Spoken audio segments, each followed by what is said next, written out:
Olá, meus irmãos, Deus os abençoe, em nome de nosso Senhor Jesus Cristo.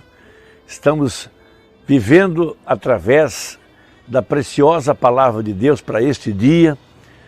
Jesus disse, onde estiver o corpo, ali se juntarão as águias. E o corpo é a palavra, e a palavra é Jesus Cristo, o alimento espiritual em seu devido tempo. Temos aprendido com o profeta que se Jesus viesse com a mensagem de Moisés, aquilo não funcionaria. Da mesma forma, hoje, se nós estivéssemos tentando viver com a mensagem de Lutero, isso tampouco funcionaria. Com a mensagem de Wesley, tampouco funcionaria. Com a mensagem pentecostal, tampouco funcionaria. Veja, Deus tem nos dado para esse dia a mensagem que está aperfeiçoando os nossos corações e nos trazendo em condições de sermos transformados de fé em fé e de glória em glória. E como no passado, veja, o alimento espiritual, o maná, estava escondido além do véu, lá dentro da arca, e somente o sacerdote podia tomar uma porção daquele maná e comê-lo. E ele só podia alimentar-se daquele alimento espiritual que o maná simbolizava atrás do véu, onde estava a vara de Arão, onde estavam as tábuas da lei, sobre o qual, debaixo das asas do querubim, descia a glória de Deus. Veja, ali estava representando a eternidade, ali onde o eleito é chamado para ir além do véu e se alimentar da árvore da vida, se alimentar do maná escondido.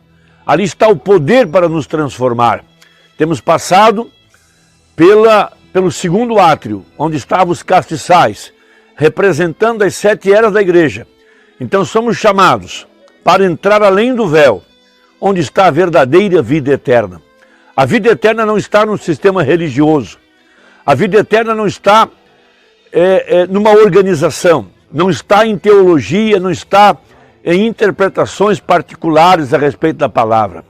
A vida eterna está no alimento espiritual, no seu devido tempo, e que está escondido dos sábios e instruídos, os sábios desse dia, mas está acessível ao verdadeiro eleito, que é chamado para viver do pão da hora. Veja, essa é uma era não denominacional, não é mais uma era pentecostal. Esta é a terceira etapa, é a era da noiva. Veja, somos chamados a entrar à eternidade. Isso é chamado pelo profeta do 8º dia. Veja, também chamado pela festa dos tabernáculos. Evidentemente que não é o milênio.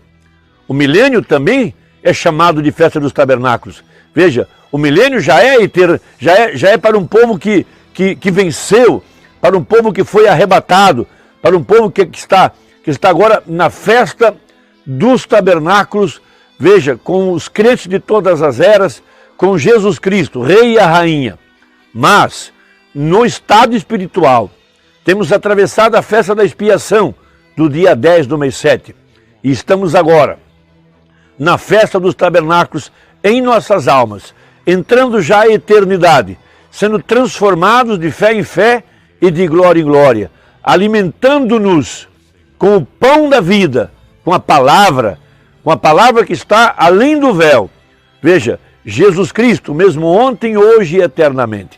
Então, o apóstolo São Paulo, escrevendo aos Hebreus no capítulo 10, a partir do verso 19, ele disse, tendo, pois, irmãos, ousadia para entrar no santuário pelo sangue de Jesus, pelo novo e vivo caminho que ele nos consagrou, pelo véu, isto é, pela sua carne.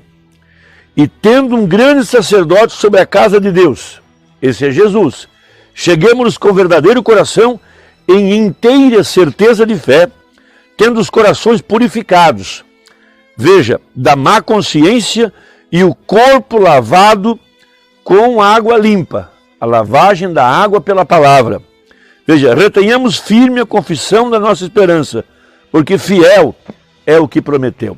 O profeta pregou uma importante mensagem intitulada O Desvelar de Deus. E nessa mensagem ele fala a respeito desse lugar, além do véu, aonde a verdadeira igreja é chamada a entrar nessa hora. Veja, para estar na presença de Deus, em comunhão com Jesus Cristo através da sua palavra e vivendo do alimento espiritual em seu devido tempo. Ali onde está o corpo é a palavra. Ali onde nós estamos nos alimentando das promessas para esta hora, das promessas que estão se cumprindo para este dia. E a igreja é chamada. Então tem que haver coragem, tem que haver ousadia para entrar nesse lugar e viver da palavra manifestada. Então ele fala no parágrafo 117, lembrando que no passado, lá no tabernáculo que Moisés construiu, a palavra estava velada, atrás de peles de animais. Veja, e sobre a arca da aliança estavam os querubins, com as suas asas estendidas. E debaixo das asas dos querubins, descia a glória da Shekinah, onde estava o propiciatório, o sangue sobre a palavra, prefigurando de que um dia a palavra sangraria, a palavra ensanguentada. Veja, e ali estava o lugar de misericórdia. Foi esse o lugar que o ladrão da cruz, o da direita, contemplou. Ele contemplou o propiciatório, o lugar de misericórdia. Ele viu a palavra ensanguentada. E ele pôde ir além do véu e se alimentar da palavra que estava escondida, veja, atrás de peles humanas. Os sacerdotes não puderam ver. O homem comum não pôde ver. Mas o eleito foi chamado para chegar-se até o lugar de misericórdia. Ele teve ousadia, como disse Paulo. Chegamos com ousadia. Ele foi com ousadia. Ele entrou além do véu. Ele foi até onde estava o altar de misericórdia, onde estava o propiciatório, ali na cruz agora, atrás de peles humanas. Veja, e seus pecados foram perdoados. Tão logo ele reconheceu a palavra feita carne. Ele se chegou com confiança. Ele reteve firme a sua confissão. Veja, a despeito do que disse o ladrão da cruz, a despeito do que estavam falando os fariseus e saduceus, ele teve confiança. Deus rasgou o véu para ele e deixou exposto o propiciatório. Ali estava agora a palavra ensanguentada. Veja, e ali estava um homem redimível, o ladrão da cruz. E ele é chamado agora para ir além do véu, como nós somos chamados aqui no tempo do fim. Então, disse o profeta, e desde que o homem fosse além do véu, a morte era instantânea. Lá no passado, no tempo de Moisés, quando os dois filhos de Arão tentaram entrar além do véu, sem serem chamados, foram fulminados. Veja, Uzias teve lepra em sua testa, melhor, Urias teve lepra em sua testa. Agora, referindo-se ao dia de hoje agora, para a verdadeira igreja, que já está entrando à eternidade, sendo chamada para entrar além do véu, pelo seu corpo agora, que é a igreja. Veja, porque ele mudou de forma. Ele hoje é ela, porque Deus disse em Joel capítulo 2 que ele derramaria o seu espírito sobre a igreja. Veja, isso dá uma ideia de algo que sai de alguém e é derramado sobre outrem. Mas, no grego, a palavra é kenos, ou seja, ele mudou de forma. Veja, Jesus Cristo, o mesmo ontem, hoje e eternamente, que apenas mudou de forma. Ele agora é ela. Veja, o altar de misericórdia está agora na igreja. O trono de misericórdia está em seu povo, em sua igreja. Ele deu uns para profetas, outros para apóstolos, outros para evangelistas, mestres e assim por diante. Então veja, agora é morte se não passar por ele, se não atravessar o véu. Veja, amém? Se você não puder romper aquele véu de tradição, romper através daquela parede de denominação, para ver a Deus em seu poder, é morte.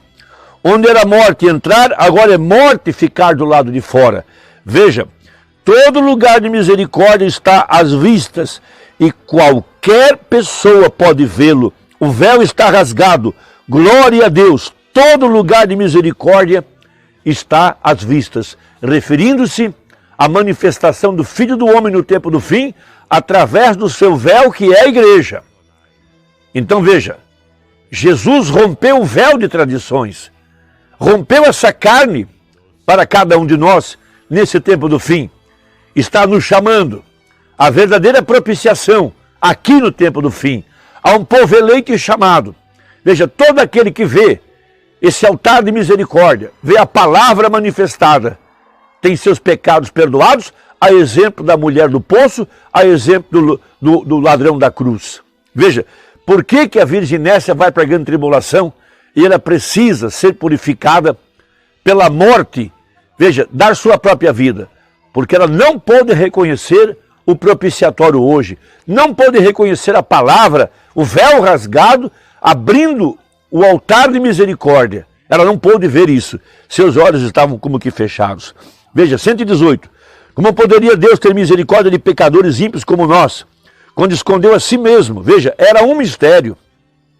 E agora está às vistas, ou em visão completa, revelado através de sua palavra. Sempre é a palavra, constantemente. Isso é Deus. É a palavra que abre isso. Se aquelas pessoas tivessem conhecido a palavra de Deus naquele dia, quando Jesus morreu, eles teriam visto o lugar de misericórdia, eles teriam visto quem ele era. E a mesma coisa hoje. Veja, o véu tem que ser tirado da frente dos nossos olhos. As tradições denominacionais, os véus de interpretações. Veja, quem era aquele homem? Por que o véu rasgou? Recordem, era a morte entrar ali. Ninguém podia ver aquilo. Moisés o viu. Veja, em forma de um homem. Veja, aquilo foi algo rápido. Veja, aquilo foi uma volta rápida às costas de um homem. Bem, aqui está isso, uma coisa sangrenta. O mesmo homem, o que era aquilo? Deus queria lhes mostrar o lugar de misericórdia. Deus lhes queria mostrar quem era ele. Então, o véu do templo, pela mão de Deus, lá em cima, foi rasgado de cima para baixo e mostrou a Deus em uma visão clara. Era Jesus Cristo dependurado na cruz, o lugar de misericórdia. E o que era aquilo? As pessoas eram muito cegas para verem aquilo. Agora disse ele, isto repetiu-se outra vez aqui no tempo do fim. Veja lá a Odisseia, cega, o Deus desta era maligna, cegou os entendimentos daqueles que não podem ser redimidos. As tradições, os dogmas, as interpretações cegaram os incrédulos, os religiosos de nosso dia. Não puderam ver a Jesus Cristo em seu tabernáculo, que é a igreja. Jesus mudou de forma. Veja, e ele agora é a igreja, ela agora é ele, o corpo de Cristo. Então ali estava ele velado, atrás da pele humana do seu profeta, e agora está atrás da pele humana, que é a sua igreja. Era um homem ungido, e hoje é um povo ungido. Veja, por isso a Bíblia encerra-se com a voz final, a voz da igreja. O Espírito e a noiva dizem, vem. Ela fala a mesma linguagem dele, ela é ele. Por isso, temos essa tremenda profecia para esta hora. Veja, o véu foi rasgado pelo seu próprio corpo, que é a igreja. Então é preciso confiança, é preciso fé, é preciso coragem para ir além do véu. Veja, o véu foi rasgado. Veja, o véu era apenas um homem. E esse homem está morto, está na sepultura. Mas depois que a palavra foi revelada, ela expôs Jesus Cristo, porque essa mensagem é Jesus, essa mensagem é Deus, e o Verbo se fez carne. E a verdadeira igreja é chamada agora para ir aonde está agora o sangue. A palavra está ensanguentada. Por isso, rejeitar a verdade hoje é morte. Rejeitar a palavra é morte. Rejeitar a manifestação do Filho do Homem é morte. Por isso que a última praga espiritual que cairia sobre a igreja era a morte espiritual, rejeitando a verdade da palavra. Então, meus amados, que Deus os abençoe, espero que tenha ajudado. Compartilhe esse vídeo com quem você ama e até a próxima, se Deus quiser, em nome de Jesus. Amém. Deus os abençoe.